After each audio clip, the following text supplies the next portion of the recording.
Грипот зема замав. За една недела починаа 8 луѓе, меѓу нив и 13 годишно дете. Од Институтот за јавно здравје дури денеска потврдија и известија за 6 починати.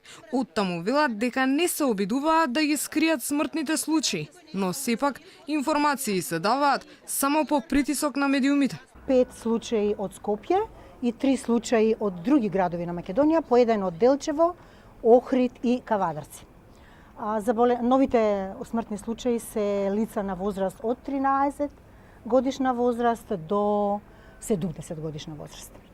Кај седморицата се работи за лица кои што имале претходни коморбидитетни состојби и голема возраст. Само едно детенце на возрастот во 13-та година, значи полни 12 години, и една млада жена на 26 годишна возраст, кај кои што се работи за претходно постоење на церебрална парализа, додека останатите се сите над 60 годишна возраст со различни коморбидитети. Оттаму се правдаат. Законот дозволувал само неделен извештај за заразни болести.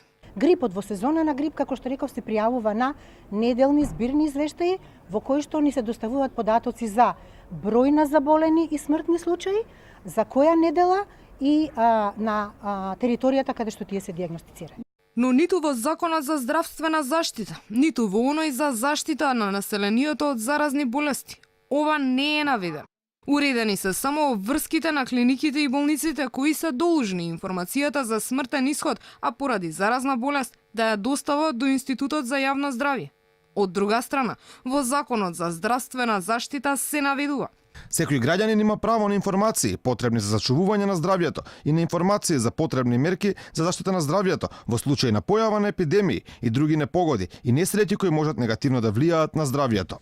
Ова право граѓаните би го уживале постојано, кога медиумите би добивале вестините и навремени информации во однос на заболени и починати од заразни болести, меѓу кои и грип и морбили. Досега од грип заразени се 15.000 граѓани. Од почетокот на сезоната, за месец и половина, починаа 11 луѓе.